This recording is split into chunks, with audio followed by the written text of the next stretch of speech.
খেয়ে না খেয়ে দিন প্রচারের কাজে নিজেকে দিয়েছ বিলি। তায়েফের কাফেরেরা চিনল না এ আলো, দুষ্ট ছেলেদের পিছু দিল লেলি। পাথরের আঘাতে ক্ষত বিক্ষত হয়ে সারা শরীর থেকে রক্ত ঝরে। হে রাসূল, তোমাকে ভুলি আমি কেমন করে। আল্লাহুম্মা সাল্লি আলা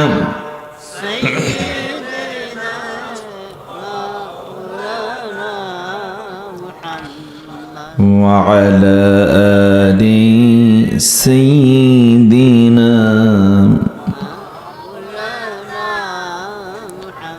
بلغ العلا بكماله كشفت دجى بجماله حسنت جميع خصاله صلوا عليه وآله। পৃথিবীতে কেউ স্থায়ী হয় না,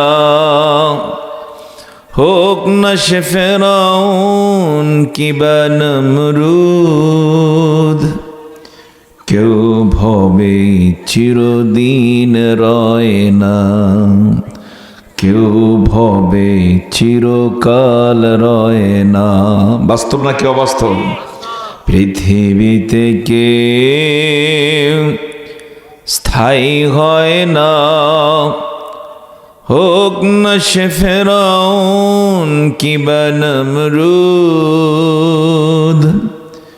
কেউ ভবে চিরদিন রয় না, কেউ ভবে চিরকাল রয় না। চলে যায় সব ছেড়ে যেতে হয়, মৃত্যু মানে না কোনো পরিচয়। সব রাজা মহারাজা আর মহাবীর, কাউকে সে অবকাশ দেয় না। পৃথিবীতে কেউ স্থায়ী হয় না, হোক না সে ফেরাউন কিবা নমরুদ। কেউ ভবে চিরকাল রয় না। আল্লাহু আকবার। সকল প্রশংসার মালিক কে? আমাদের জবানের মালিক কে? হায়াতের মালিক কে? মৌতের মালিক কে? ইজ্জতের মালিক কে? রিজিক দেন কে? বেইজ্জত করেন কে? বেশি বাড়াবাড়ি করলে, অহংকার করলে দেশ ছাড়া করেন কে? সে আল্লাহর জন্য সকলে চিৎকার দিয়ে পড়ছি আলহামদুলিল্লাহ। রব্বানা লাকাল হামদ হামদান কাসীরান তাইয়্যিবান মুবারাকান ফীহি সুবহানাল্লাহি ওয়া বিহামদিহি সুবহানাল্লাহিল আযীম সুবহানাল্লাহি ওয়া বিহামদিহি আদাদা খালকিহি ওয়া রিদা নাফসিহি ওয়া জিনাতা আরশিহি ওয়া মিদাদা কালিমাতিহি। আলহামদুলিল্লাহ। বাংলাদেশের ঐতিহ্যবাহী জেলা, ঢাকার কাছের জেলা চৈথট্ট পশ্চিমপাড়া জামে মসজিদের উদ্যোগে কিনা আমাদের জানা নাই, যে সময়ে মানুষ অতীতের যে কোনো সময়ের চেয়ে দ্বীনের প্রতি অনেক বেশি আগ্রহী। বাস্তব না বাস্তব? মানুষ ইসলামের দিকে আগের চেয়ে বেশি ঝুঁকছে না কম ঝুঁকছে? ইতোমধ্যেই তরুণ এবং যুব সমাজের হাত ধরে একটা পরিবর্তন হয়ে গিয়েছে। 24-এর 5ই আগস্ট, বলুন আলহামদুলিল্লাহ। যেটা এভাবে হবে হয়তোবা গোটা বিশ্বের কেউ কল্পনাও করে না। ক্ষমতায় যারা ছিল তারা তো পাত্তাই দিত না, কিন্তু দেখা গেল আল্লাহ তাআলা এমন এক পরিবর্তনের ব্যবস্থা করেছেন যেটা আমরা এখনো কল্পনা করতে পারছি না। সুবহানাল্লাহ। এই পরিবর্তনের মধ্য দিয়ে একটি বিষয় জাতির কাছে স্পষ্ট হয়েছে, এই জাতি এখন জাস্টিস চায়, তারা ইনসাফ চায়। ছেলেরা স্লোগান দিত, উই ওয়ান্ট জাস্টিস। কি চাই আমরা? জাস্টিস চাই, ন্যায় বিচার চাই সকল ক্ষেত্রে। আমাদের সকল ক্ষেত্রে ন্যায় বিচার আছে কি?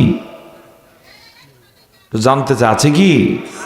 এখনো আদালতে যথাযথভাবে অল্প সময়ে ন্যায় বিচার পাওয়া যায় না।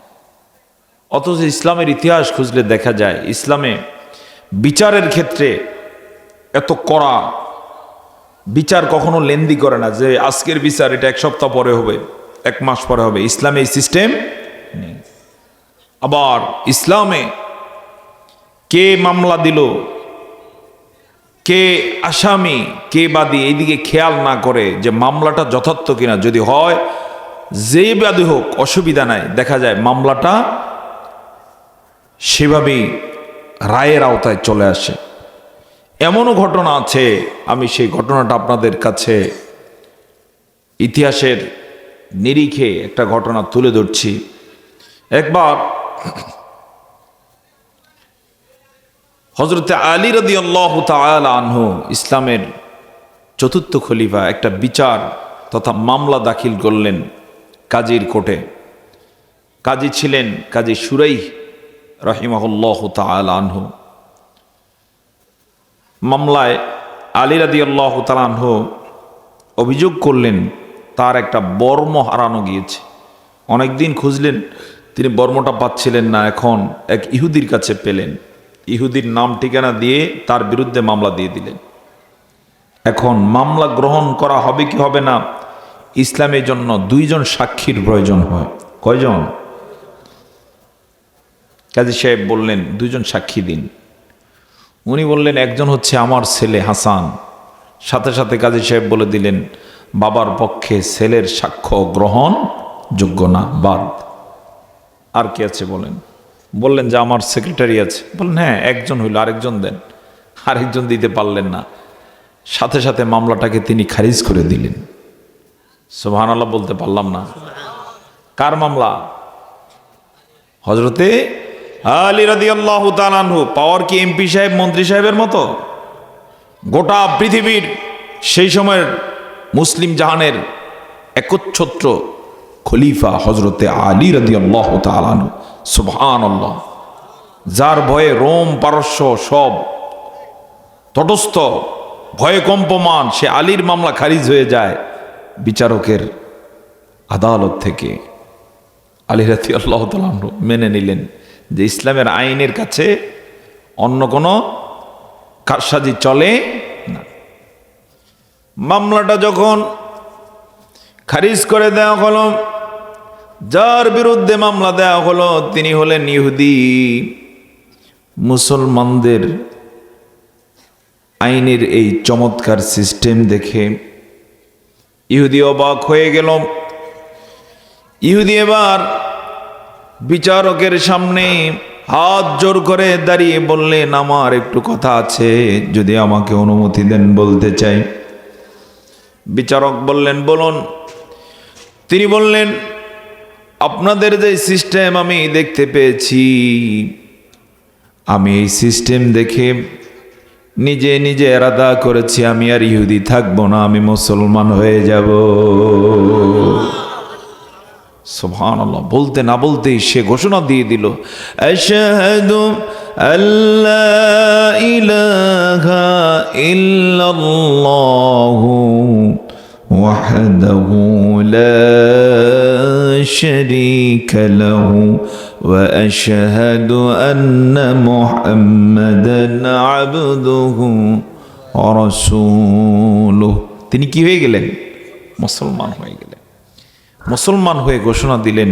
কাজী সাহেব সত্যি সত্যি এই বর্মটা আমার না, এটা হযরত আলীর বর্ম।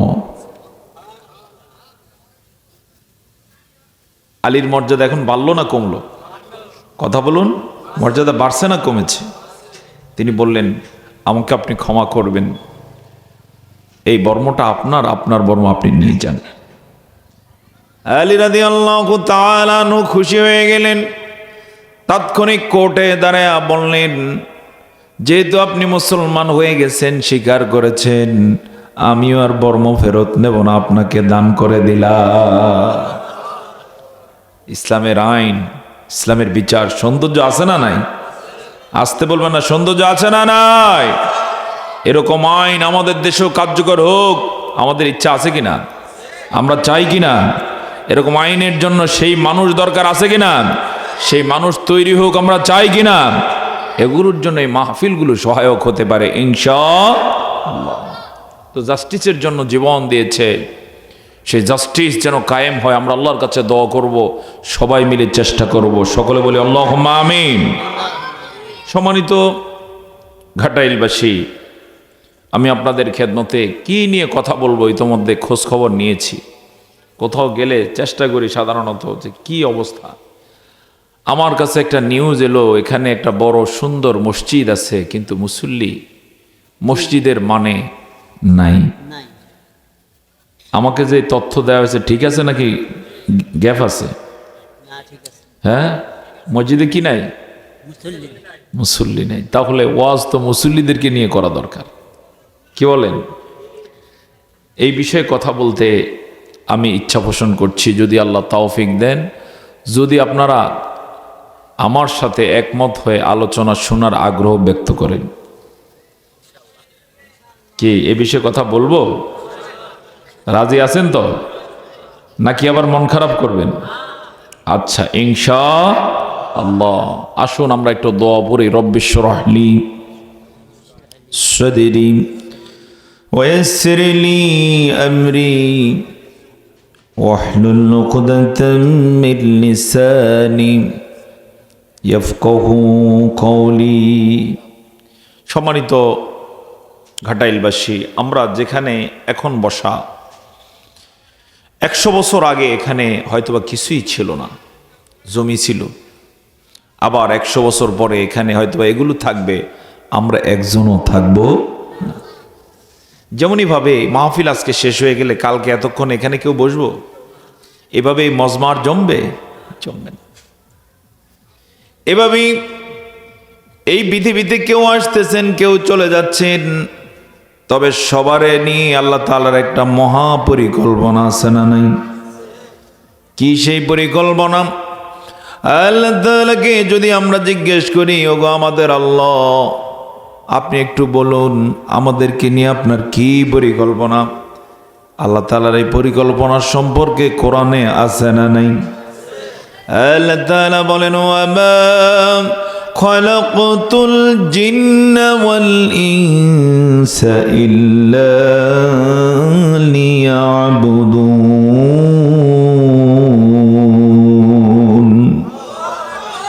আমি জিন আর মানুষদেরকে শুধুমাত্র কেবলমাত্র একমাত্র আমার ইবাদতের উদ্দেশ্যেই সৃষ্টি করেছি, অন্য কোনো উদ্দেশ্য নয়।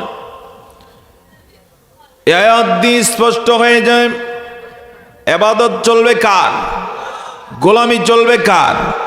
দাসত্ব চলবে কার? কিন্তু সমাজের দিকে যদি তাকাই, গ্রামের দিকে যদি তাকাই, মানুষের প্রতিদিনের কাজের দিকে যদি তাকাই, দেখা যায় যেই জন্য আল্লাহ সৃষ্টি করেছেন, অনেক মানুষ আছে সৃষ্টির উদ্দেশ্যের ধারে কাছেও না।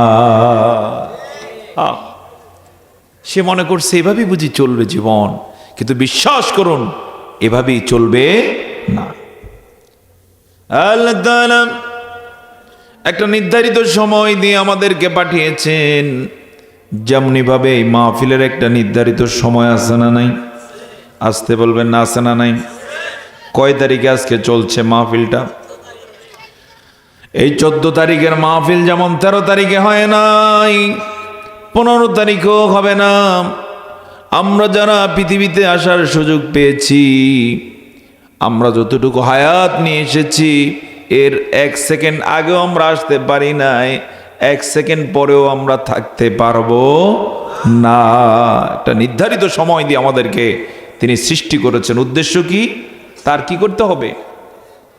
দাসত্ব করতে হবে। কি করতে হবে? দাসত্ব, গোলামি করতে হবে। আমরা কার গোলাম? এত জবান ক্ষীণ হলে হবে? আমরা কার গোলাম? এই গোলামির জন্য তিনি আমাদেরকে সৃষ্টি করেছেন। এই গোলামির অন্যতম হচ্ছে সালাত। জোরে জোরে বলুন সুবহানাল্লাহ। যেই সালাত আল্লাহ সুবহানাহু ওয়া তাআলা শুরুতে দিছিলেন 50 ওয়াক্ত। জানেন কিনা আপনারা কয় ওয়াক্ত দিছেন? 50। নবীজিকে যখন আল্লাহ তাআলা মেরাজের রাত্রে 50 ওয়াক্ত দিলেন, নবীজি খুশি হয়ে গেলেন। কারণ নবীজি জানতেন এত সালাত দেওয়ার মানে হচ্ছে উম্মতের মর্যাদা বেড়ে যাবে। উম্মত জান্নাতি হওয়ার জন্য এর বিকল্প নাই। কারণ as-salatu মিরাজুল মুমিনিন, সালাত হচ্ছে মুমিনের মেরাজ। as-salatu মিফতাহুল জান্নাহ, নামাজ হচ্ছে জান্নাতের চাবি। সুবহানাল্লাহ বলতে পারলাম না? নামাজ কিসের চাবি? জান্নাতের চাবি। ওই জান্নাত কি এরকম ঘাটাইলের মতো? কিসের মতো? কল্পনা করা যায় না। সে জান্নাতের চাবি হচ্ছে কি? সালাত। যার কারণে নবীজি 50 ওয়াক্ত পেয়ে খুশি হয়ে গেলেন। এই সালাত নিয়ে যখন তিনি পৃথিবীতে ফিরছিলেন, পথেই 6ষ্ঠ আকাশে হযরতে মূসা আলাইহিস সালামের সাথে দেখা হলো। তিনি জানতে চাইলেন আল্লাহ তাআলা কি গিফট করেছেন। নবীজি খুশি মনে বললেন, আমার উম্মতকে আল্লাহ 50 ওয়াক্ত সালাত দিয়েছে। কয় ওয়াক্ত? তিনি তাৎক্ষণিক বললেন, আমার উম্মতকে আল্লাহ দিছিল, এগুলো ঠিকমতো পালন করতো না। আপনার উম্মত পারবে না, কমিয়ে নেন, কমিয়ে নেন। সুবহানাল্লাহ বলো। নবীজিরও এবার বুঝে আসলো যে আসলেই তো যদি কমানোর সুযোগ থাকে একটু কমিয়ে নেই। বিশাল হাদিস। নবী করিম সাল্লাল্লাহু আলাইহি ওয়াসাল্লাম আবার রিটার্ন আসলেন আল্লাহর কাছে, বিনয়ের সাথে বললেন, আল্লাহ তাআলা একটু কমিয়ে দেন। আল্লাহ তাআলা কি 5 ওয়াক্ত কমিয়ে দিলেন। কত হইল? 45। মূসা আলাইহিস সালামের ওই পথ দিয়ে আবার আসতেছিলেন, আবার বললেন। মূসা আলাইহিস সালাম আবার পরামর্শ দিলেন, কমিয়ে নেন।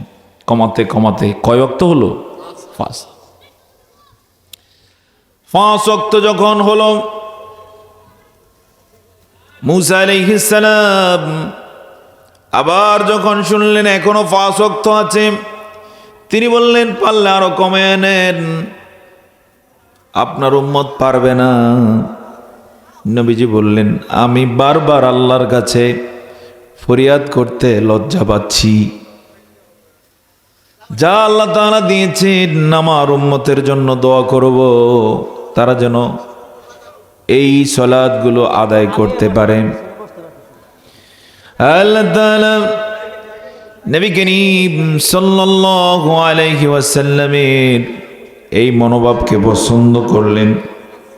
জি আলহামদুলিল্লাহ। ইতিমধ্যে আমাদের প্যান্ডেলটা ভরপুর হয়ে গেছে, বলুন আলহামদুলিল্লাহ। জি, যে ভাইরা দাঁড়ানো আছেন আপনারাও বসে যান, একটু জায়গা করে দে। আমি ভাইদেরকে আমরা একটু জায়গা করে দে। মজার বিষয় হলো আজকে তুলনামূলক সিটটা কম মনে হচ্ছে। আপনাদের কেমন? আলহামদুলিল্লাহ, আলহামদুলিল্লাহ বলুন। যে বসে যান, বসে যান, একটু জিকির করি। সুবহানাল্লাহ ওয়ালহামদুলিল্লাহ লা ইলাহা ইল্লাল্লাহ।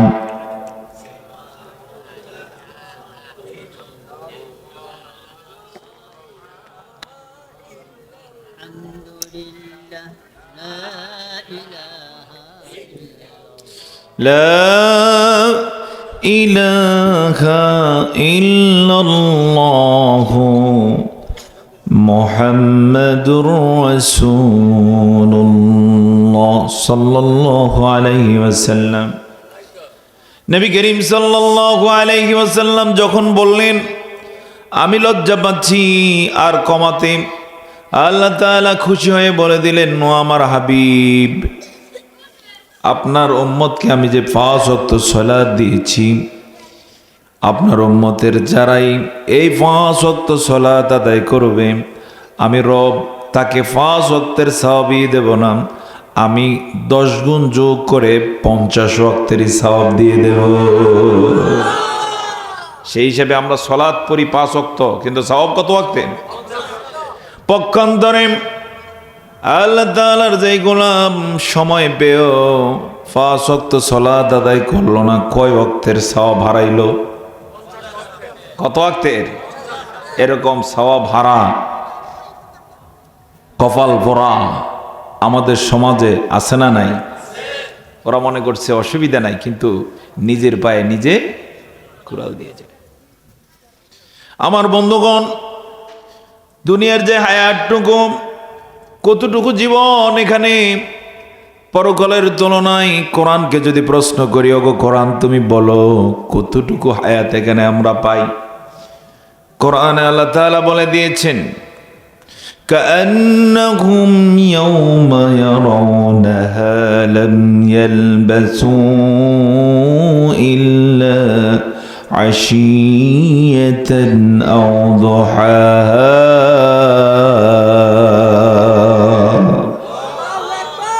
আমরা দুনিয়ার যে হায়াতটুকু পেয়ে থাকি, কেউ 60, কেউ 70, কেউ 80, কেউ 100, কোনো যুগে এরকম হয়েছে 950 বছর হায়াত পেয়েছেন। যেমন হযরতে নূহ আলাইহিস সালাম কত বছর? 950 বছর। আপনাদের এই গ্রামে আসেনি 2-4-5 জন এই বয়সের?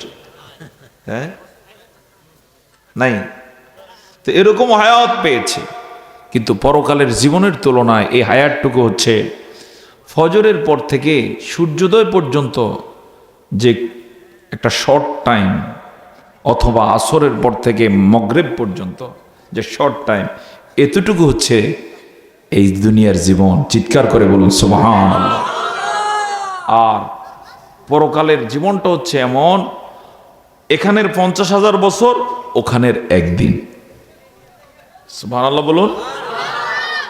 আমাদের 50,000 বছরের সমান ওখানকার কয়দিন? আদালতে আখিরাতে এইভাবে দিনকে দিন, মাসকে মাস, বছরকে বছর, হাজার লক্ষ কোটি বছর কেটে যাবে, ওখানকার জীবন শেষ হবে না।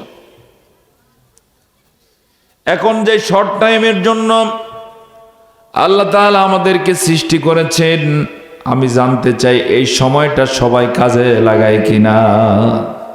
কাজে লাগায় না, কাজে লাগায় না। বরং এই সময়টাকে মনে করেছে বাপদাদার সময়ের ওয়ারিশের মতো, কাজে লাগাইলে লাগাইলাম, না লাগাইলে নাই। এই সময় কিভাবে ব্যয় করে?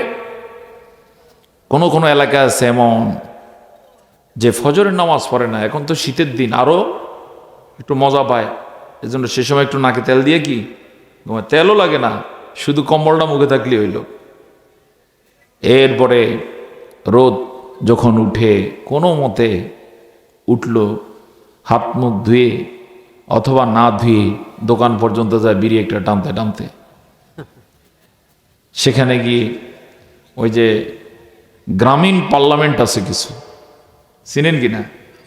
চায়ের দোকান ওখানে নাই, আপনাদের এলাকায় কিরকম আমি জানি না। এরপরে সেখানে টিভি একটা ছাড়া থাকে, ওখানে যে গল্প চলে সেই দুপুরের আগ পর্যন্ত। অবশ্যই এরকম আপনাদের এলাকায় হওয়ার কথা না। এভাবেই দিনকে দিন, মাসকে মাস কেটে যায়, সময়ের ব্যবধানে দেখা যায় অসুস্থ, এর কিছুদিন পরে আর দুনিয়াতে নাই। এখন এভাবেই জীবনটাকে বরবাদ করে দেওয়ার জন্য আল্লাহ সৃষ্টি করেছেন, না আমাদের কোনো উদ্দেশ্য আছে? সেই উদ্দেশ্যটা কি? আল্লাহর ইবাদত করা। কি করা? আল্লাহর ইবাদত করা। ইবাদতের মধ্যে অন্যতম হচ্ছে কি? সালাত। সেই সালাত দিয়েছেন কয় ওয়াক্ত? 50 ওয়াক্ত। সেটাকে শর্ট করে দিয়েছেন 5 ওয়াক্ত। এই সালাতের ফায়দা কি? কোরআনকে যদি প্রশ্ন করি, কোরআন সেটারও জবাব দিয়ে রেখেছে। আল্লাহ তাআলা কোরআনুল কারীমের সূরা আনকাবুতের মধ্যে বলেন, আকিমিস সালাতা ইন্নাস সালাতা তানহা আনিল ফাহশাই والمنكر জবান ছেড়ে বলুন সুবহানাল্লাহ। আকিমিস সালাহ, তুমি নামাজকে কায়েম করে দাও। যদি নামাজ কায়েম করো, ইন্নাস সালাতা তানহা, নামাজ বিরত রাখবে আনিল ফাহশাই ওয়াল মুনকার, যত ফাহিশা কাজ আছে, নোংরামি, অশ্লীলতা, বেহায়াপনা, যত নিষিদ্ধ কাজ আছে, তখন সালাত এগুলো থেকে বিরত রাখবে। আমি জানতে চাই, এই সমাজে ফাহিশা কাজ আছে না নাই? এই সমাজে যত অন্যায় আছে, এর কারণ হচ্ছে এখানে সালাত নাই। সালাত আছে যেখানে, শান্তি আছে সেখানে, সালাত নাই যেখানে, অশান্তিও সেখানে। নবী করিম সাল্লাল্লাহু আলাইহি ওয়াসাল্লাম যে মদিনা রাষ্ট্র করলেন, এবং সেখানে তিনি মাত্র 10 বছর সময় পেয়েছিলেন। কত বছর? এই 10 বছরে মদিনাকে এত শ্রেষ্ঠ একটা জায়গায় নিয়ে আসলেন, ওখানে আর একটা পয়সা চুরি হতো না, ডাকাতি হতো না, ছিনতাই, অন্যায়, অশ্লীলতা সব জিরুর কোঠায় চলে আসে। সুবহানাল্লাহ। জিরুর কোঠায় এনে দিয়েছেন কে? কেন? ওই সমাজে কি ছিল?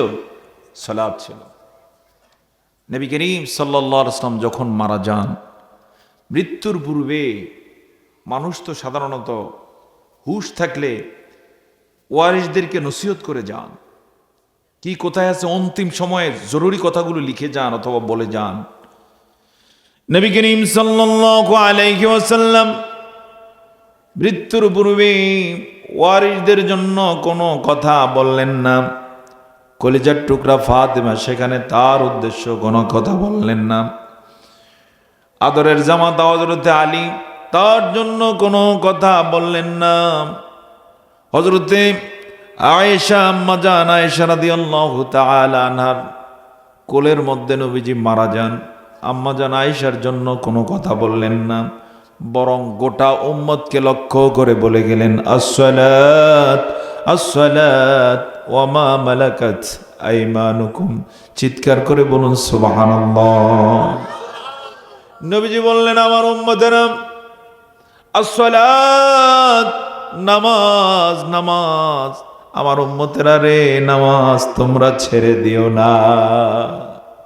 নামাজ, নামাজ, ওমা মালাকাত আইমানুকুম, এরপরে তোমাদের অধীনস্থ যারা হবে তাদের বিষয়ে তোমরা সাবধান থেকো, তাদের উপরে কখনো জুলুম করবা না, অন্যায় করবা না, কখনো বেইনসাফি করবা না। নবীজি বিদায় নিলেন। নবীজির পরে সাহাবায়ে কেরাম নামাজ এর উপরে অটল অবিচল ছিলেন নাকি ছিলেন না? তারপরের যারা, তারাও ছিলেন। সর্বশেষে ইতিহাস থেকে খুঁজলে পাওয়া যায়, নবীজির ইন্তেকালের পরও প্রায় 1300 বছর পর্যন্ত এই পৃথিবীতে নামাজ প্রতিষ্ঠিত ছিল। কত বছর? 1300 বছর।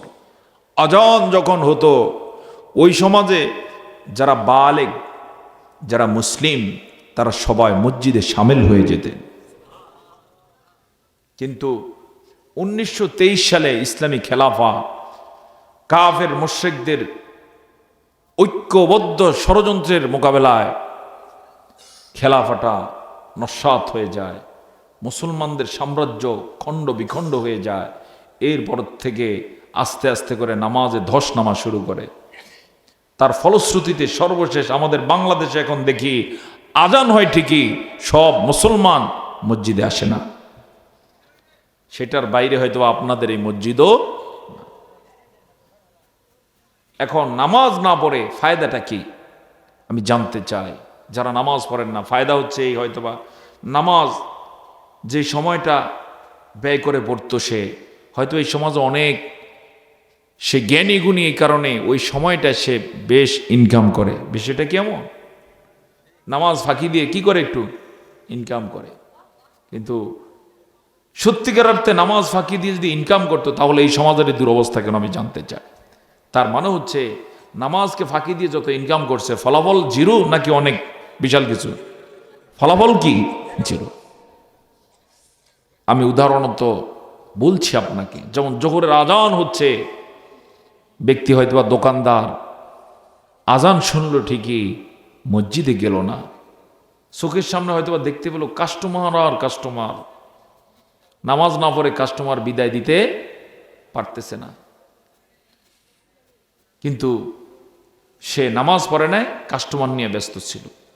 মাস শেষে হিসাব করে দেখা যায় সংসারের জন্য কিছু করবে দূরের কথা, আর দোকানের ঋণই পরিশোধ করতে পারে না। এরকম ঘটনা আছে না নাই? 2-4-5 বছর পরে দেখা যায় দেউলিয়া। আপনারা কি দেউলিয়া বলেন নাকি আউলিয়া বলেন? হ্যাঁ, অর্থাৎ আমল শেষ, সালাও শেষ, ঋণ জানিস এগুলো পরিশোধ করতে পারতেছে না, দোকানও চালাইতে পারতেছে না।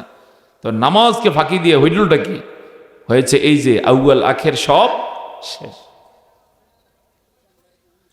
বিশেষ করে নামাজের সময়ে আজান যখন হয়, শয়তান অনেক কাজ সামনে না দেয়, এটা কর এটা কর। আপনারা কখনো খেয়াল করছেন কিনা জানি না। অর্থাৎ নামাজের আগে যেই লোকের হাতে কোনো কাম নাই, আজান হয়েছে এখন কাম শুরু, কাজের চাপ এবং খুব আকর্ষণ, মনে হচ্ছে অল্প সময় অনেক কাজ করে ফেলবে। এটা কে ঘটায় দেয়? কে ঘটায়? ওই সময়ে ব্যক্তির দায়িত্ব হচ্ছে আজানের সাথে সাথে কোন দিকে যাবে? মসজিদে যাবে। আগে কাজ না নামাজ? আসতে বলুন, আগে কাজ না নামাজ? নামাজকে বলো না কাজ আছে, কাজকে বলো আমার নামাজ আছে। নামাজকে বলো না কাজ আছে, কাজকে বলো আমার নামাজ আছে। বলা যাবে কিনা ইনশাআল্লাহ? এখন থেকে আজান হবে তো আমার প্রথম প্রধান কাজ কি? নামাজ। সাহাবায়ে কেরাম রিদওয়ানুল্লাহ তাআলা আলাইহিম আজমাইন, তাদের সময় এমনটাই ছিল। এবং এই ইসলাম শুধু সাহাবীদের জন্য না আমাদের জন্য? আল্লাহর জান্নাত শুধু সাহাবীদের জন্য না আমাদের জন্য? কোনো হেরফের আছে জান্নাতে? জান্নাত কয়টা? জান্নাত কয়টা? 8টা। কয়টা? এই 8টা জান্নাতের জন্য সাহাবায়ে কেরামও কাজ করেছেন, আমরাও কি কাজ করতে হবে। এখন তারা করেছেন 1 নম্বর কাজ, আমরা যদি 2 নম্বরই করি তাহলে ওই জান্নাতের আশা করা বোকামি হবে না? এজন্য কাজের ক্ষেত্রে কখনো সাহাবায়ে কেরামদের যে মান, ওই মানের বাইরে 2 নম্বরই করার চিন্তা করা উচিত নয়, যাবে না।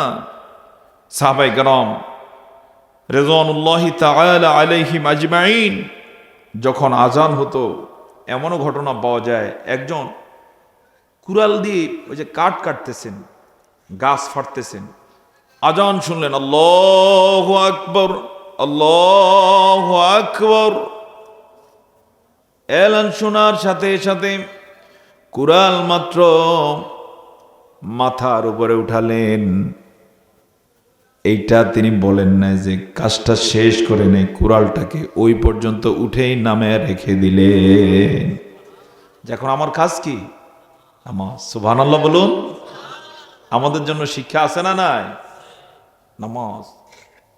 আমার বন্ধুগণ, স্পেশালি আল্লাহ তাআলা জুমার দিনের বিষয়ে কোরআনুল কারীমের সূরা জুমার মধ্যে বলেন, ইদা নুদিয়া লিস-সালাতি মিন ইয়াউমিল জুমআতি ফাসআউ ইলা যিকরিল্লাহি ওয়া দারুল বাই' যালিকুম খায়রুল লাকুম ইন কুনতুম তা'লামুন।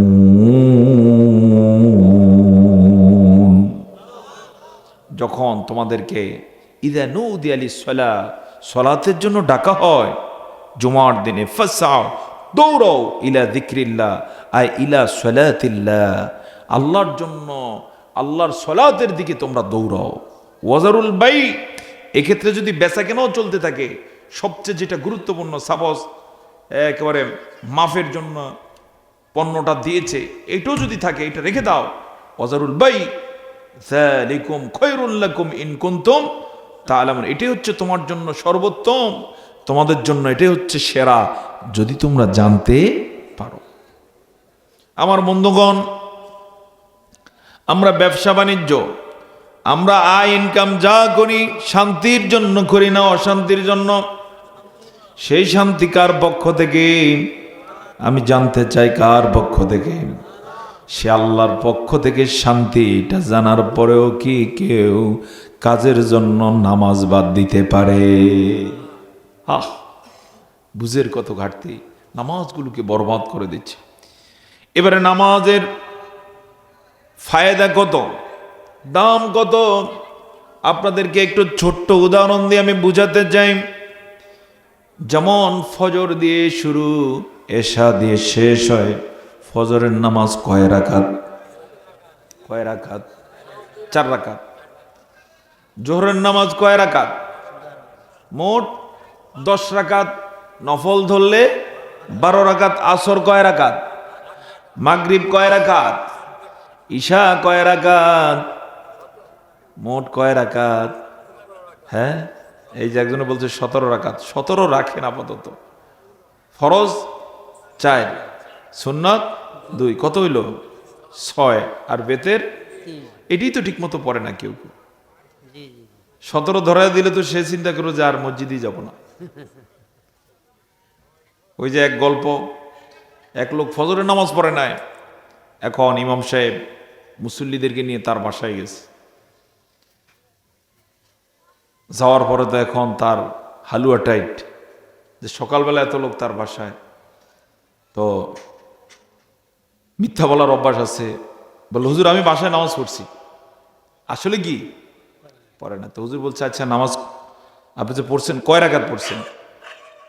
তো সব হিসাব নিকাশ করে বলতেছে 6 রাকাত পড়ছি।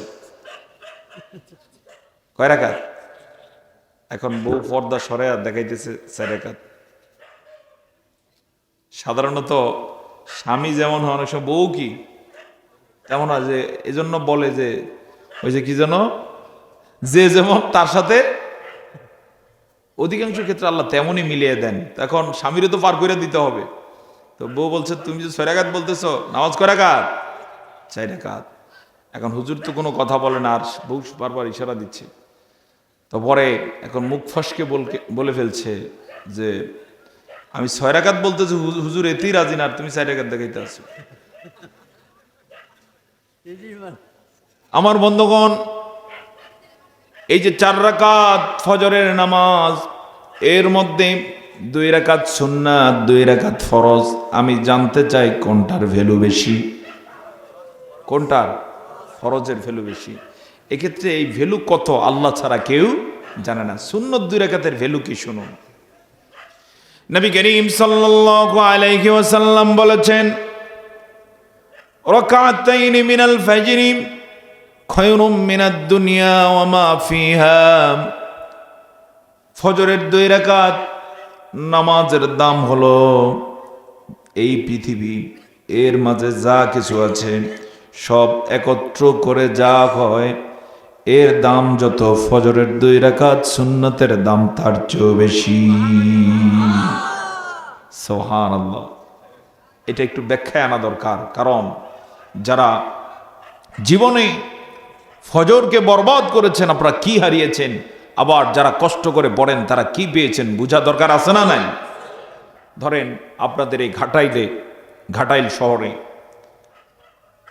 জমি জমা বিক্রি হয় না? সেখানে 1% জমির দাম কত আনুমানিক? 10 লাখ টাকা সাপোজ। সেটা যদি টাঙ্গাইল শহর হয় কত হবে? 10 লাখই নাকি? কত হবে আনুমানিক? 1 কোটি। তার মানে 10 গুণ বেশি। ওইটা যদি ঢাকা শহরের মতিঝিলে হয় আরো 10 গুণ বেশি, তাহলে 10 কোটি টাকা সাপোজ ধরার জন্য। আমার বন্ধুগণ, এভাবে গনে গনে শুধু ওখানকার আর এখানকার না, শুধু বাংলাদেশ আর ইন্ডিয়া আমেরিকা না, সমগ্র পৃথিবীতে যত জমি আছে, জমিনের উপরে যা কিছু আছে, ভিতরে যা কিছু আছে, সব একত্র করলে পরে যত দাম হবে, আল্লাহ তাআলার যেই গোলাম ফজরের নামাজ আদায়ের জন্য ওযুটা করে কোনো মতে সুন্নত আদায় করেন, এই দুনিয়ার চেয়েও বেশি দাম দিয়ে আল্লাহ ওই সুন্নতটুকু কিনে নেয়। আজকে যারা আমরা ফজর পড়েছি, আল্লাহ তাআলা আমাদেরকে এটা দিয়েছেন। সবাই বলতে পারলাম না, বলুন আলহামদুলিল্লাহ। এরকম যারা প্রতিদিন পড়েন তাদের জন্য বরাদ্দ আছে না নাই? আর যারা পড়েন না তারা কি হারাইছে বুঝছেন তো? যেমন কাউকে যদি বলা কত ঘাটাইলের মুসলমান যারা আছো শোনো, তোমরা যদি 5 ওয়াক্ত নামাজ ঠিক মতো আদায় করো, বিশেষ করে ফজরের 2 রাকাত সুন্নত ঘাটাইলে এক এক দিনের সুন্নতের জন্য 5 কাঠা করে জমি দেওয়া হবে। পড়তো নাকি পড়তো না? কয়জনে পড়তো? আন্ডা বাচ্চা সহকারে সবাই পড়তো, কেউ ছাড়তো না। বাস্তব না অবাস্তব? কিন্তু ঘাটাইলের 5 কাঠা জমি নয়, টাঙ্গাইল শহরের 5 কাঠা নয়, আমেরিকা, চীন, জাপান, রাশিয়ার 5 কাঠা 10 কাঠা নয়, সমগ্র পৃথিবীর সম্পদ দেওয়ার মতো নেয়ামতের সুসংবাদ। কিন্তু এই হাদিসের ব্যাখ্যা বিশ্লেষণ তার হৃদয়ে ধারণ করতে না পারার কারণে এত দামি নেয়ামত সে হারায় ফেলতেছে, খবরও নাই। কথা বলুন ঠিক কিনা? এই জন্যই মাঝে মাঝে মাহফিলের আয়োজন করতে হয়, এগুলোতে এই জাতীয় কথাগুলো বলার সুযোগ করতে হয়, তাহলে জেনে আমল করা আল্লাহ সহজ করে দিতে পারেন। আমার বন্ধুগণ, এখন বলতে পারেন হুজুর এটা যদি নগদ পাওয়া যাইতো তাহলে আমরা গুরুত্ব দিতে পারতাম, কারণ মানুষ চালাক তো, নগদে বিশ্বাসী। আপনারা কি আমার সাথে একমত? নগদে বিশ্বাসী। আল্লাহ যদি নগদ দিত তাহলে ঠিকই তো আমরা কি আমল করতাম। এত বেশি দেওয়ার দরকার না, আল্লাহ 5 কাঠা পরিমাণ দিলেই হইতো। কি এই যে হাসতেছে, তার মানে হচ্ছে আমরা নগদে বিশ্বাসী। এবার আপনাদের জ্ঞাতার্থে বলছি, আল্লাহ তাআলা অবশ্যই নগদ দিতে পারেন, সেই ক্ষমতা আল্লাহ তাআলার আছে নাকি নাই? ক্ষমতায় কোনো হেরফের আছে নাকি? পরিপূর্ণ ক্ষমতাই তার আছে, অবশ্যই তিনি নগদ দিতে পারেন। মজার বিষয় হলো, তিনি যদি নগদ দেয়া শুরু করেন, আমরা থাকবো কই? সেই নেয়ামত রাখবো কই? রাখার মতো কি নাই? জায়গা না, আসেনি? যেমন সাপোজ আপনাদের এখানে ফজরের নামাজ পড়লেন 5 জনে, 5 জনের সুন্নতের দাম হলো 5টা পৃথিবী। আল্লাহ তাআলা সকালে ফেরেশতাদেরকে দিয়ে পাঠিয়ে দিলেন। এখন এখানে রাখার মতো জায়গা আছে? হ্যাঁ, বলতে পারেন বিলের মধ্যে দিল। কিন্তু গোটা পৃথিবী তো একটা, আর আল্লাহ তাআলা শুধু ফজরের সুন্নতের দাম দেন এই পৃথিবীর চেয়েও বেশি। তাহলে আপনি থাকবেন কই? সেটা রাখবেন কই? এই জন্যই আল্লাহ তাআলা কোরআনুল কারীমে বলে দিয়েছেন, ওয়ালাল আখিরাতু খায়রুল লাকা মিনাল উলা ওয়ালাসাউফা ইউতিকা রাব্বুকা ফাতারদা। ওয়ালাল আখিরাতু খায়রুল লাকা মিনাল উলা, অবশ্যই অবশ্যই তোমার জন্য দুনিয়ার জীবনের চেয়ে আখিরাতের জীবনটাই হচ্ছে সেরা। সেখানে তোমাকে তোমার রব এমন ভাবে দিবেন খুশি হয়ে যাওয়া। সুবহানাল্লাহ। তাহলে বিষয়টা ক্লিয়ার হয়ে গেল। ফজরের 2 রাকাত সুন্নতের দাম যদি পৃথিবীর চেয়েও বেশি হয়, জোহরেরটার দাম কম নাকি আরো বেশি? ফরজের দাম আরো কম নাকি বেশি? এগুলো প্রতিদিন আল্লাহ তাআলা তার গোলামদের জন্য রেখে দিয়েছেন। যারা এগুলো মেনে চলবে তাদের জন্য জান্নাতের গ্যারান্টি হয়ে যায়। সুবহানাল্লাহ।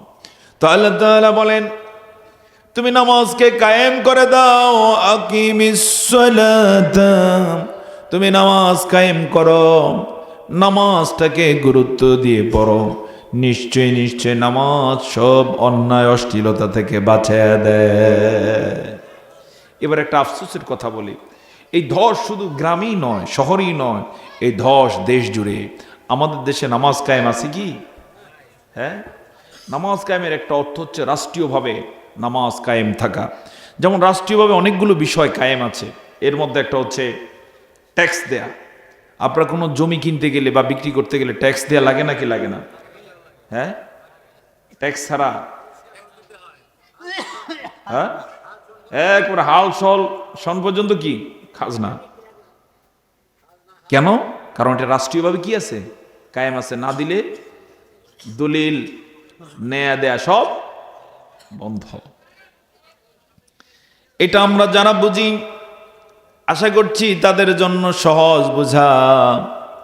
নামাজটাও যদি এভাবে রাষ্ট্রীয়ভাবে কায়েম হতো, তাহলে সাপোজ ধাক্কা লাগতো কোত্থেকে, কোনো ছেলে মেয়ের বিয়ের আয়োজন হবে, কাজী সাহেব প্রথমেই ওই বিয়ে পড়াতে গিয়ে শর্ত দিত ছেলে নামাজ পড়ে কিনা, এটার প্রমাণের জন্য ইমাম সাহেবকে ডাকা হতো। ইমাম সাহেব যদি রিপোর্ট দিত আমার মসজিদে ঠিক মতো আসে না, ওর বিয়া বন্ধ। লাগছে নি বেজাল? এখন হয়তোবা গোপনে গোপনে বিয়ে করতাম, কিন্তু রাষ্ট্রীয় কোনো জমি কিনবে, রাষ্ট্রীয়ভাবে অন্য কোনো কাজ করবে, একটা বাড়ি করবে, গাড়ি কিনবে, সেখানেও যেই অফিসেই যাবে তার খোঁজ নেওয়া হতো নামাজি কিনা। নামাজিও যদি না হতো ওখানেও তার কাজ বন্ধ হয়ে যেত। এমনটা যদি হতো তাহলে কেমন হতো? হ্যাঁ, খুব ভালো হতো। কিন্তু সেই নামাজকে রাষ্ট্রীয়ভাবে আজ পর্যন্ত কায়েম করা হয় না। না হওয়ার কারণে এবার দেখুন তার গ্যাপ, এই সমাজে এখনো চুরি আছে, ডাকাতি আছে। চোরের পরিমাণ আগের চেয়ে অবশ্যই এখন একটু কম আছে। হ্যাঁ, চোর নাই, ছিনতাইকারী হয়েছে। কে বলছে চোর নাই? গ্রামে গঞ্জের হয়তোবা সিদেল চোর, তারপরে গ্রামীণ চোর কমছে, কিন্তু চোর সব চলে গেছে শহরগুলোতে। কেমন চোর? এখন চোর কলম চোর। হ্যাঁ, এই যে মজার বিষয়, কি চোর? শিক্ষিত চোর, শিক্ষিত চোর। ওই যে সরকার পালিয়ে গেছে, এই সরকারের সময় একটা বালিশ কিনছে কত টাকা দিয়ে যেন? 6,000 টাকা না, যেন কয় হাজার টাকা দিয়ে একটা বালিশ। এরপরে শুধু কি এটা, কোটি কোটি টাকা পাচার। কি দিয়ে এগুলো? সব কলম দিয়ে। এরা হচ্ছে শিক্ষিত শয়তান। কলম দিয়ে কামায় টাকা, আবার ধরে সাধুর বান। ওরা শিক্ষিত শয়তান, ওরা শিক্ষিত শয়তান। দুর্নীতির আখড়ায় বসে জাহের করে জ্ঞান। কলম দিয়ে কামায় টাকা, আবার ধরে সাধুর ভান। ওরা শিক্ষিত শয়তান, ওরা শিক্ষিত শয়তান। আসনা না এরকম? কি অফিসার, টাই পরা, কিন্তু কাজ নিয়ে যান, দেখবেন যে ঘুষ ছাড়া কাজ করে না। তাহলে ওই কি আসলে টাই পরা ভদ্রলোক না শিক্ষিত শয়তান? কি শয়তান? অবশ্যই এগুলো টাঙ্গাইলে নাই, সব জায়গায় আছে। এর কারণ হচ্ছে এই সমাজে কি কায়েম নাই? নামাজ কায়েম। আমার বন্ধুগণ, নামাজ যদি কায়েম থাকতো কেমন হতো? খেয়াল করুন, নামাজ যদি কায়েম থাকতো এমন হতো, যেমন নামাজে আমরা কি বলি? নামাজে যখন দাঁড়ায় যাই তাকবীরে তাহরিমা আছে না নাই? হ্যাঁ, তাকবীরে তাহরিমা অর্থ কি? তাকবীর অর্থ বড়ত্ব ঘোষণা করা। তাহরিমা সব হারাম করে দিই, এক আল্লাহর জন্য বড়ত্ব ঘোষণা করে দাঁড়িয়ে গেলাম। এরপরে নামাজের মধ্যে এদিক সেদিক তাকানো জায়েজ আসেনি তখন আর? কেন নাই? কারণ কার সামনে দাঁড়াইছি? আল্লাহর সামনে দাঁড়িয়ে ওখানে এবার কনভারসেশন শুরু হয়ে যায়, ডায়ালগ শুরু হয়ে যায়। কার সাথে? কি বলি আমরা সেখানে? আমার সাথে বলুন, আলহামদুলিল্লাহি রাব্বিল আলামিন আর রহমানির রহিম মালিকি ইয়াউমিদ্দিন ইয়্যাকা না'বুদু ওয়া ইয়্যাকা নাস্তাঈন اهدنا الصراط المستقيم صراط الذين أنعمت عليهم غير المغضوب عليهم ولا الضالين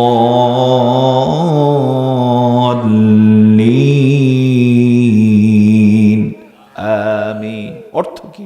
সমস্ত প্রশংসা জগৎসমূহের প্রতিপালক আল্লাহর জন্য। All the praise and thanks for Allah, the Lord of the Alamin, Ar-Rahmanir Rahim, যিনি পরম করুণাময় অতি দয়ালু, মালিকি ইয়াউমিদ্দিন, বিচার দিনের মালিক। বিচার দিনের মালিক কে? তার স্বীকৃতি দিচ্ছি আমরা, ঘোষণা দিচ্ছি বিচার দিনের। ইয়াকা না'বুদু ওয়া ইয়াকা নাস্তাঈন। সেখানে একেবারে একান্তে বলতেছে আমরা একমাত্র তোমারই ইবাদত করি, যেন পার্সোনালি বলতেছে আল্লাহ একমাত্র আমি তোমারই ইবাদত করি এবং তোমারই সাহায্য চাই। হয়তোবা সেদিনই তার 1000 কোটি টাকার কোনো প্রয়োজন আছে, সেই প্রয়োজনকে সামনে রেখে দাঁড়ালেন তিনি কার সামনে? একটু জবান ছেড়ে বলুন কার সামনে? ওখানে দাঁড়ায়া বলছেন ওগো আমার রব, ইয়াকা না'বুদু ওয়া ইয়াকা নাস্তাঈন, আমি একমাত্র তোমারই ইবাদত করি, একমাত্র তোমারই সাহায্য চাই। এভাবে যখন আল্লাহর কোনো গোলাম বলতে থাকেন, আল্লাহ তাআলা বলে দেন আমার গোলাম তোমার দায়িত্ব হচ্ছে আমার গোলামি করা, আমার দায়িত্ব হচ্ছে তোমাকে সাহায্য করা। এই অনুভূতি নিয়ে কেউ যদি সালাত আদায় করে, আপনি বলেন সে আর দুর্নীতি করতে পারে?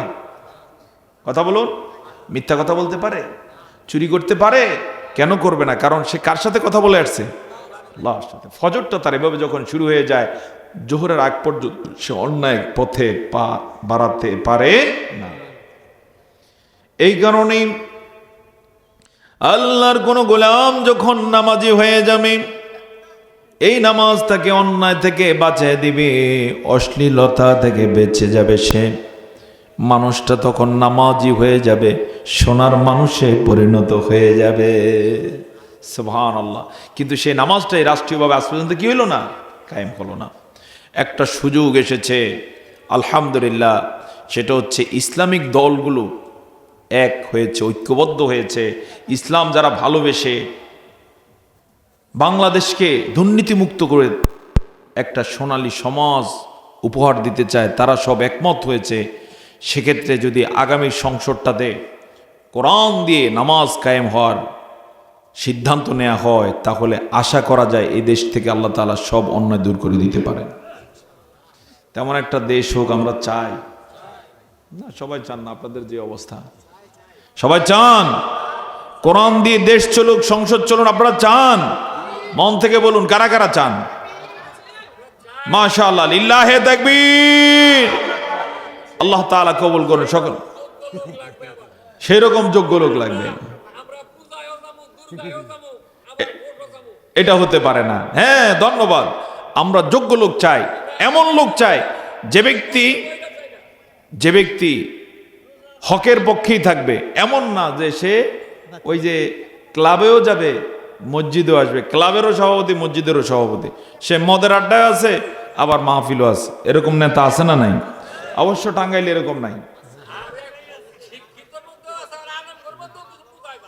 নাউজুবিল্লাহি মিন জালিক।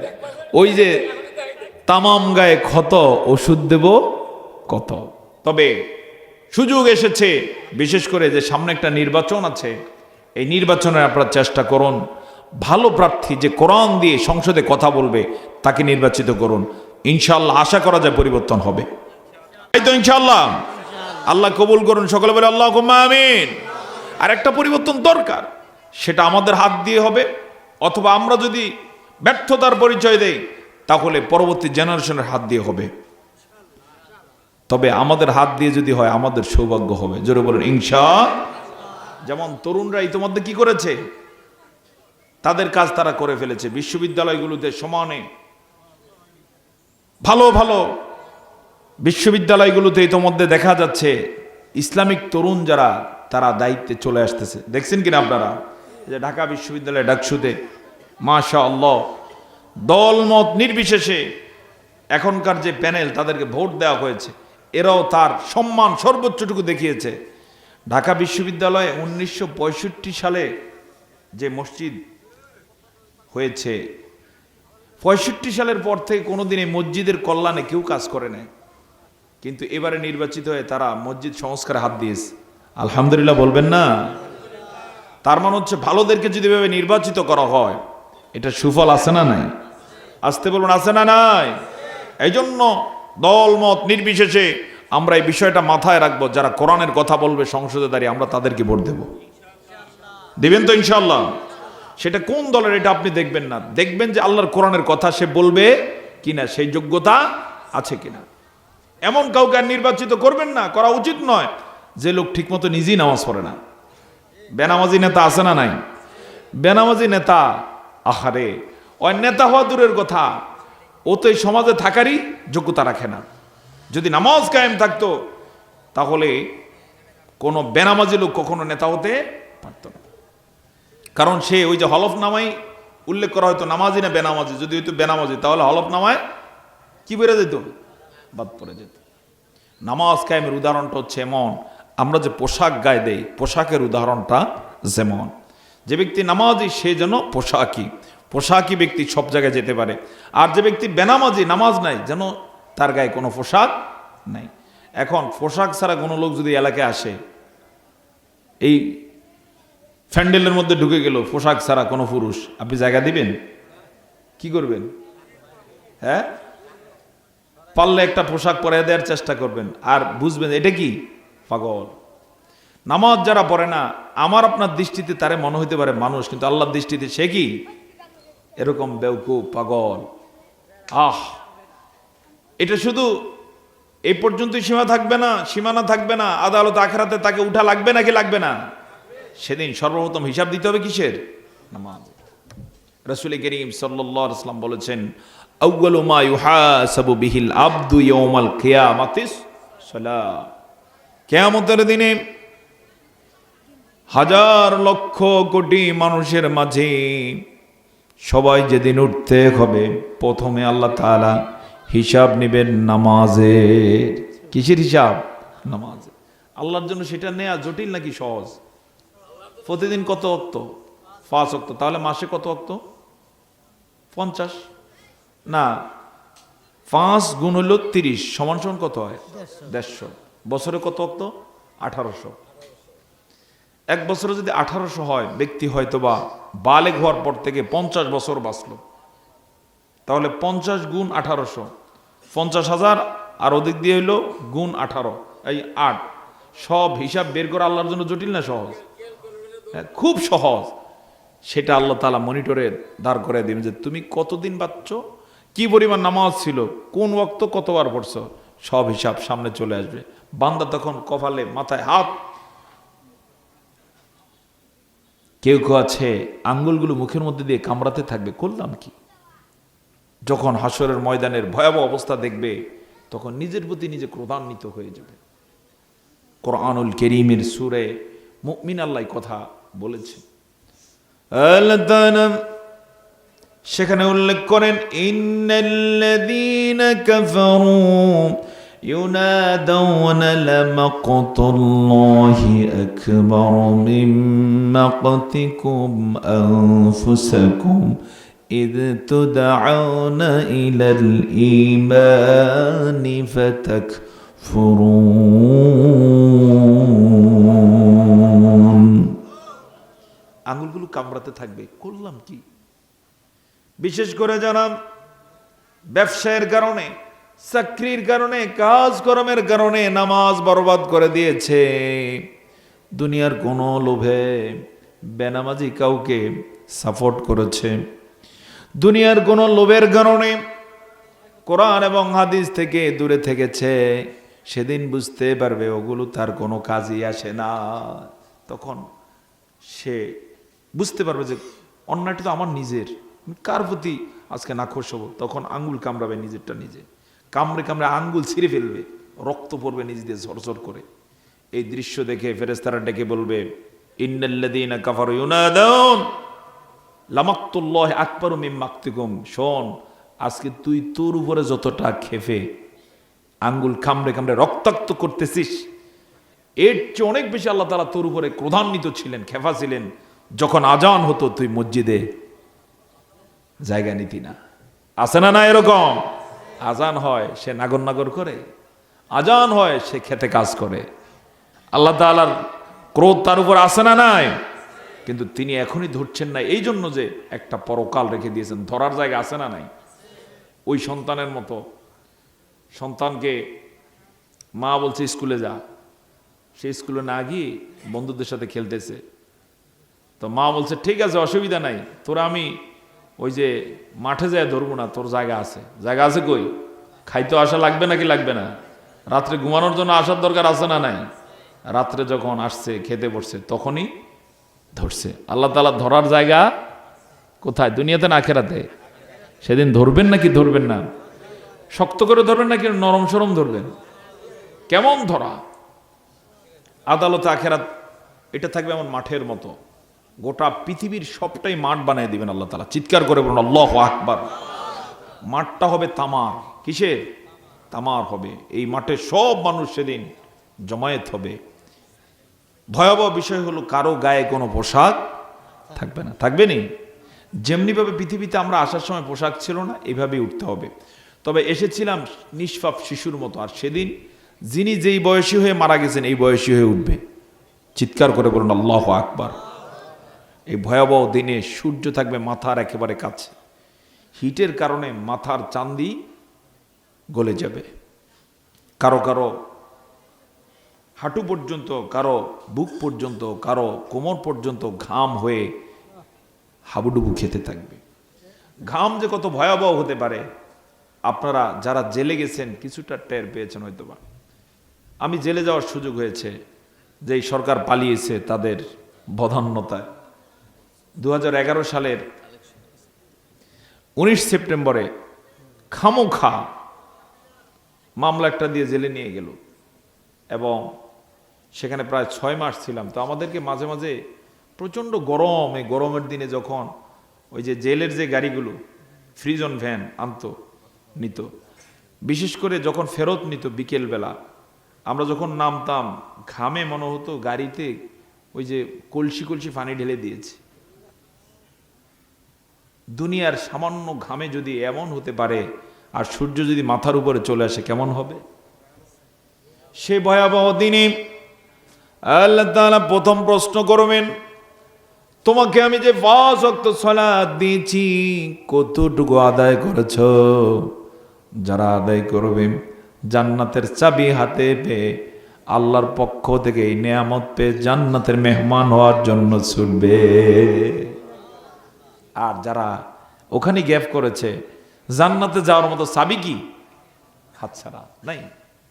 এরপরে এতটুকু পর্যন্তই নয়, হাসরের ময়দানের চতুর্পাশে থাকবে জাহান্নামের আগুন, তাও ধাউ ধাউ করতে থাকবে। মানুষগুলো চাবে যত তাড়াতাড়ি হিসাব শেষ হয় তত তাড়াতাড়ি বাঁচবো, কারণ চতুর্পাশে কি আগুন। এখানে যদি আল্লাহ না কোনো চতুর্পাশে আগুন থাকে কেমন হবে? কে কোনখান দিয়ে পালাইতে পারে এমন একটা ভাব থাকবে না? আদালতে আখেরাতে চতুর্পাশে কি থাকবে? আগুন থাকবে। এরপরে হিসাব নিকাশের সময় শেষ, তো সব দৌড় মারবে ফুলসেরাতের গোড়ার দিকে। ফুলসেরাতের রাস্তা আছে না নাই? কয় হাজার বছরের রাস্তা? 30,000 বছরের রাস্তা। এগুলো গল্প না হাদিস? হাদিস। এমন রাস্তা যেটা চুলের চেয়েও চিকন হবে, ছুরির চেয়েও ধারালো হবে। উপরের দিকে উঠতে 10,000 বছরের, মিডেলে থাকবে 10,000, নিচের দিকে নামতে 10,000 বছর, এভাবে কত হাজার? 30,000। এই 30,000 বছরের রাস্তার নিচে দিয়ে হলো জাহান্নাম। আল্লাহু আকবার বলুন। এই রাস্তার মাথায় হচ্ছে আল্লাহর জান্নাতের রাস্তা শুরু। এই জন্য ইচ্ছা হোক অনিচ্ছা হোক এই রাস্তা পার হওয়ার কি নাই? বিকল্প নাই। যেমন কেউ একজন আমেরিকা যেতে চায়, তাহলে পথে কোন মহাসমুদ্র পার হতে হবে? আটলান্টিক। আটলান্টিক পার হওয়া ছাড়া আমেরিকা যাওয়া সম্ভব নয়। আমার বন্ধুগণ, অবশ্যই জান্নাতে আমরা যেতে চাই, কথা বলুন ঠিক কিনা? যেতে হলে পাড়ি দিতে হবে কি? জাহান্নাম, ফুলসেরাত পাড়ি দিতে হবে। যাওয়ার জন্য আদালতে আখিরাতে অবশ্যই নেকের পাল্লা যেন ভারী হয়, সেই জন্য কি করতে হবে? কাজ করতে হবে। তার জন্য অন্যতম হলো সালাত। এই সালাত যার ঠিক হয়ে যাবে সব আমল তার ঠিক হয়ে যাবে। এই সালাতে যে বেঁচে যাবে আল্লাহর জান্নাতের সে মেহমান হয়ে যাবে। সুবহানাল্লাহ। এই জন্য এই সালাতের বিষয়ে এখন থেকে গুরুত্ব দেব। রাজি আছি কিনা ইনশাআল্লাহ? হ্যাঁ, আর গ্যাপ করব না। শয়তান ধোঁকা দিতে চায়, কারণ শয়তান নিজেও ধ্বংস হয়ে গেছে, মুসল্লিদেরকে সে কি করতে চায়? ধ্বংস করতে চায়। শয়তানের ফাঁদে আর পা দেয়া পারবেন তো ইনশাআল্লাহ? নামাজের বিষয়ে গুরুত্ব আরোপ করুন। কেউ যদি এখানে এমন থেকে থাকেন এশার নামাজ পড়েন নাই, আমি বিনয়ের সাথে বলে যাই, এখান থেকে ফিরে বাসায় গিয়ে প্রথম কাজটা হবে আপনার কি? এশার নামাজ। যদি আপনি বেশি ক্ষুধার্ত থেকে থাকেন, প্রয়োজন আগে খেয়ে নেবেন, এরপর আল্লাহর কাছে আপনি কান্নাকাটি করে এশার সালাতটায় সিদ্ধান্ত গ্রহণ করুন, আল্লাহ অনেক গ্যাপ করেছে, আর কখনো গ্যাপ করব না। আর যদি একমত না হন, তাহলে আপনার সাথে দেখা হবে আদালতে আখেরাতে। জবাব দেয়া লাগবে নাকি লাগবে না? সেদিন কিন্তু একটা শ্রেণী কাঁদবে, জাহান্নামে যখন ফেলে দেওয়া হবে। সেটাও কোরআন আল্লাহ বলে দিয়েছেন সূরা মুলকের মধ্যে। ওখানে চিৎকার মারবে, তাকাদু তামাইয়াজু মিনাল গাইজ কুল্লামা উলকিয়া ফিহা ফাউজুম সালাহুম খাজানাতুহা আলাম ইয়াতিকুম নাযীর। চিৎকার মারবে সমানে সাজার মোহে পড়ে, সাজার মধ্যে আবদ্ধ। তখন জাহান্নাম ক্রোধান্বিত হয়ে তারে বলবে, এখন চিল্লাও কেন? তোমার কাছে আলাম ইয়াতিকুম নাযীর কেউ ভয় দেখায় নাই? তখন তার মনে পড়বে, আরে অমুক খতিব সাহেব, অমুক আলোচক কথা বলেছে, কিন্তু আমি তো কেয়ার করি না। এরকম লোক আছে না নাই? ওয়াজ নসিহত শোনার পরও ভালো হয় না, আলেমদের মুখের কথা শোনার পরেও পরিবর্তন যারা হবে না, আদালতে আখিরাতে তারা স্বীকার করবে, কিন্তু সেদিনের স্বীকারোক্তিতে কোনো লাভ হবে না। আল্লাহ তাআলা আমাদেরকে বুঝার তৌফিক দান করুন। সকলে বলে আল্লাহুম্মা আমিন। আমার একটু ইঙ্গিত দিলে একটু কালেকশনের জন্য। তো কি কালেকশন লাগবে বলেন দেখি? মসজিদ তো সুন্দর আছে, আমার আজকে কালেকশন দরকার হলো মুসল্লি কালেকশন। কাজ ওগুলো বন্ধ, আগে কি দরকার এখন? মুসল্লি কালেকশন দরকার। মুসল্লি থাকলে মসজিদ হবে, কি বলেন? আর মুসল্লি যদি না থাকে মসজিদ দিয়ে হবে কি? বরং এই মসজিদ বিপদের কারণ হবে। কারণ এই মসজিদ আল্লাহর ঘর, সে যদি খালি থাকে তাহলে আল্লাহর কাছে কি দিতে হবে? জবাব দিতে হবে। নাকি জবাব দেওয়া লাগবে না? জবাব দিতে হবে। আপনি ঘর বানালেন আল্লাহর ঘর, কিন্তু সেই ঘরের আপনি নামাজ দিয়ে রক্ষণাবেক্ষণ করলেন না, জবাবের বাইরে যাওয়ার সুযোগ নাই। আমি এবার মসজিদের মুসল্লি বানানোর জন্য একটা টেকনিক বলে যাব, শুনতেছেন আপনারা? স্পেশালি ইমাম সাহেব কই? ইমাম সাহেবের দরকার একটু। আচ্ছা, এখানে মুসল্লিরা কয়েকজন থাকলে হবে। আমি ফর্মুলা বলে যাই। আগামীকাল ফজর থেকে, খুব খেয়াল করুন, শুনুন, আগামীকাল ফজরে যারা আসবেন, ফজরের সময় দেখবেন এই এলাকায় মুসল্লি কি পরিমাণ, মসজিদে আসছে কি পরিমাণ। যখন দেখবেন যে অমুকে আসে না, অমুকে আসে না, পর্যালোচনা করবেন। যারা মসজিদে থাকবেন দোয়া কালামের পরে 5 মিনিটের জন্য হলে পর্যালোচনা করবেন কে কে আসে না। এরপরে সাপোজ মুসল্লি আসছেন 10 জন, 10 জনের সলা পরামর্শ করলে কিছু বরকত আল্লাহ দিবেন নাকি দিবেন না? পরামর্শ করে যে কে অসুস্থ খোঁজ নেবেন। আর যারটা মনে হবে যে অয় অসুস্থ না, ইচ্ছাকৃত আসে না, ওয়াজ নসিহত শোনার বড় সম্ভব হলে সবাই গিয়ে তার বাড়িতে উঠবেন। কবে? আগামীকাল ফজরের পরে তার বাড়িতে উঠবেন, খোঁজ খবর নেওয়ার জন্য যাবেন সেখানে।